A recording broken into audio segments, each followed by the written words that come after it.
that people commonly do with relationships is that they try to match themselves to those people and what they want instead of to their own inner being and what feels good. In other words, if you allow it, you will let people train you away from your own guidance by trying to please them. And that's really what goes wrong with most relationships. If you have a relationship, no matter what kind, with someone, and you care what they think, so you start playing to them, you start being as you think they want you to be, and ignoring your own sense of self, ignoring your own emotional guidance, and just doing so that you do the things that make them smile and praise you, and you try to avoid the things that make them frown and criticize you.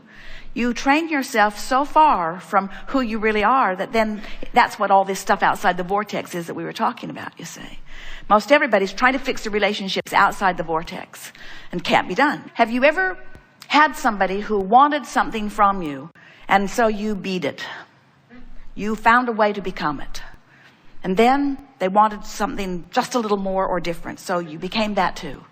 And then they wanted something just a little more and different, so you became that too. And then they saw someone else and went away. And you think, gee, you molded me into the perfection of your dream and now you're gone? How can this be? And what we're wanting you to realize is anytime you are trying to modify yourself from feedback that you're getting from other people, there's 100% chance that you are being trained away from your own guidance system.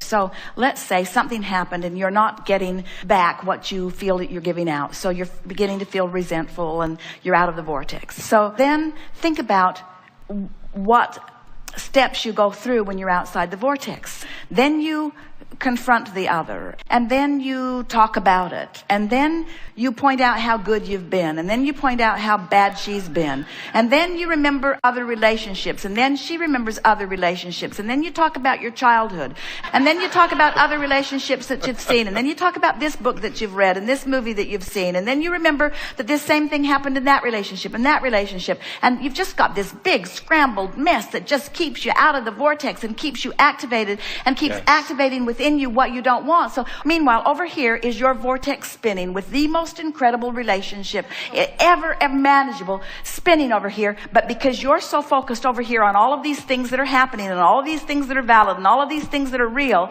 that you're holding yourself outside the proximity of your vortex.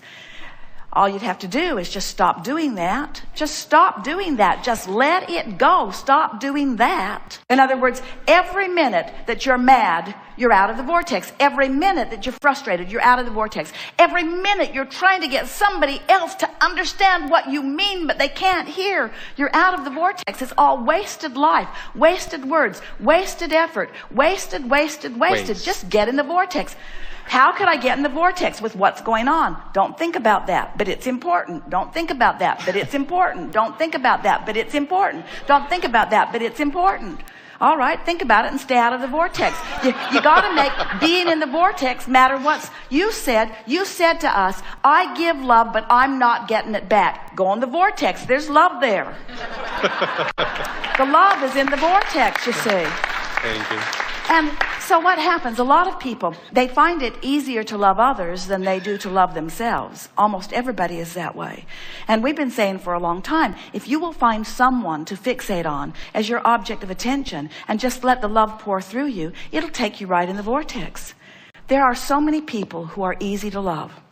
Esther looks at these little kids, almost any little kid. They are so easy to love. And then she looks at some adults and she says, you're not at all easy to love. You should be more like that because I'm a lover and I want to love. And when you behave like that, I can't love. So it's your fault. You need to be more like that so that I can love. And we say, don't focus on them, focus on them. Well, that doesn't seem fair to use an adorable grandchild as my reason to get in the vortex and let all those people who are rotten off the hook. I think they should all change. I think they should all be adorable. I think they should be lovable. And we say, good luck on that one. It's not their job to please you. It's your job to tone yourself, to tune yourself, to train yourself, to align yourself with who you really are, you see. If you could say to us, if this conversation could go more like this, Abraham, sometimes I use people and their behavior as my excuse not to be in the vortex. That'd be true. That's a whole different conversation than people need to change so that I can get in the vortex. The same person who you focus on that holds you out of the vortex is the same person who caused you to put a whole lot of stuff in the vortex. So this is the way it commonly goes. This is a very common scenario. So this person harasses you through non-conformance, non-compliance, through bad behavior, and causes you to build this, don't want that, I want that, know what I don't want, know what I do want, know what I don't want, know what I do want, know what I don't want, till you have built the perfect relationship over here in your vibrational escrow. So there it is, and we know there's lots of good stuff, but this person who sort of harassed you into an improved relationship is now the same person as you're using as your excuse not to be a vibrational match to the improved relationship. And that's why it feels extra uncomfortable. That person is the reason that you expanded here. And now you're using that same person as the reason not to take your own expansion. You see, you have to make it not about what anybody else is doing and completely about how you're focusing, no matter what. Esther says, oh, Abraham, I'm so tired of this. I'm so tired of it always being me that has to just get in the vortex. I so want to hear from you that they should be better than they are. And we say, but Esther, you have no control over their behavior. You only have control over you getting in the vortex. And so after a while, you'll get into the vortex. And from inside the vortex, you will be so appreciative of everything that they have put you through that caused you to put all of this that you want into the vortex. Because when you start taking that ride, whee! Now think about it. Think about the relationship that you ask, they give, you ask, they give, you ask, they give, you ask, they give, you ask, they give.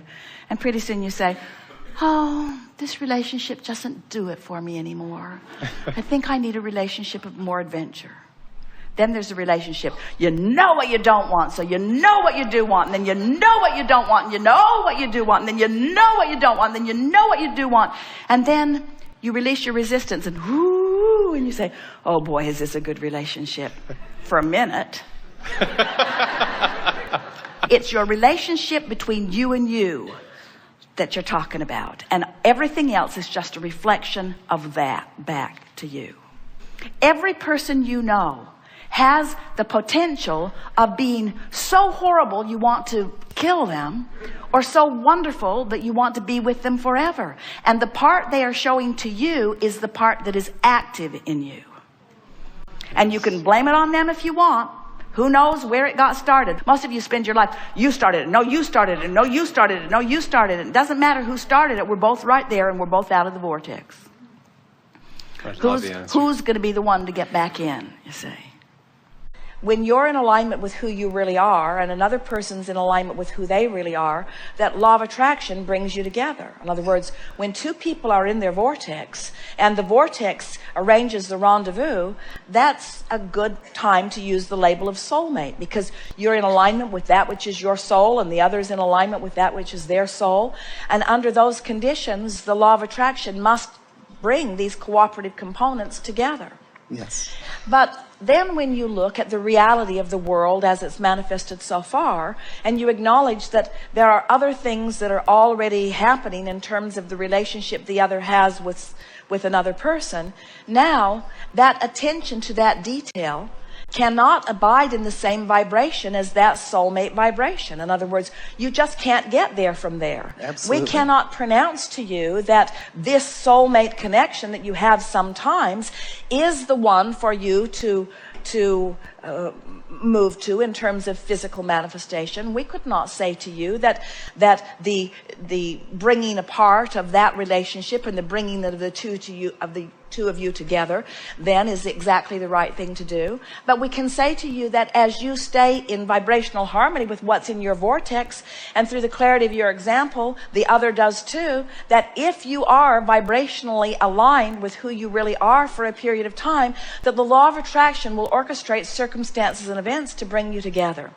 And as you're able to do that, As you're able to do that, which means you keep yourself in that neutral place where you're not feeling unhappiness about the current reality as it exists, as you're able to do that, then things can move easily in giving you what you ultimately want. But the most important thing is every step along the way is a joyful step for you.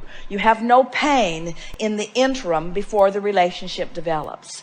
So this we promise to you.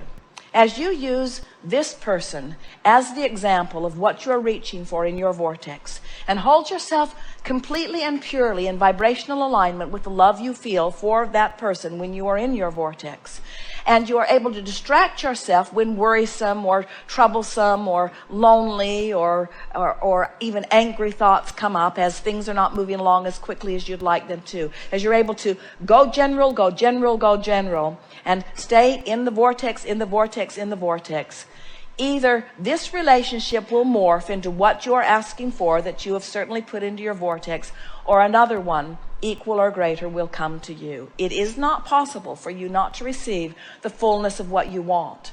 But we want all of you to understand that the fullness of what you want sometimes is not in the manifestation that you have identified. The fullness of what you want has been inspired by the details that you have identified. In other words, if you can trust that all you want is alive and well and waiting for you, and that the entire universe is working to bring you into alignment with it, then your joy can start today, and you can find the fulfillment. We haven't said it yet in this gathering, but it's something that we like to say, and this is a perfect time to say it. Everything that you want, no matter what it is, whether it's a relationship with this particular person, whether it's an improvement in your financial situation, a pile of money coming into your experience, whether it is an improvement in your relationship with your children or your mate, no matter what it is, a condition, a circumstance, an event, a thing, no matter what it is, every single thing you want, no matter what it is, you want it because you believe you will feel better in the having of it. If you can take what we have been saying in these hours that we've been together to heart, and if you can soften your attention to things that don't feel good while you increase your attention to things that do feel good, so that you train your vibration upward into vibrational harmony with what you've already put into your vortex, there is nothing that you cannot accomplish. There is nothing that you cannot be or do or have. And all of it as it comes to you will give you the richness of the feeling that all along you knew was in it. But your work is to create the feeling in yourself even before you have the relationship, even before you have the money, even before you have the thing, even before you have the property. You have to find the feeling place. You have to deconstruct the manifestations that don't please you until you get right down to the heart of the feeling. And then from the feeling, from the inside out, build that feeling outward. And it is our promise to you. The universe will yield to you the details that match that feeling in spades. The universe will give you never-ending resources to keep that feeling alive and active within you. Because there is nothing that you are not supposed to do. There is nothing that you are supposed to deprive yourself of. There's nothing that you need to defend or justify. You just can't have what you're not a vibrational match to. And you can't be a vibrational match to what you want and to its absence at the same time. So you have to find a way, whether it's a relationship you want, or whether it's money you want, or whether it's an improved bodily condition, you have to find a way to make the absence of it irrelevant. You have to ignore the absence of it while you are giving your attention to the presence of things that you do want. So by looking for the things that are working in your life and thereby ignoring the things that are missing in your life, you begin to develop a vibrational habit that the universe begins to respond to. You can take one thing in your life that is working and use it as the basis of your conversations, basis of the things that you think about, the basis, the nucleus of that which you vibrate forth from, and that one thing that is working will blossom into everything that is working. Because everything is vibrational, and everything that is vibrational is emotional, and everything that is emotional is basic.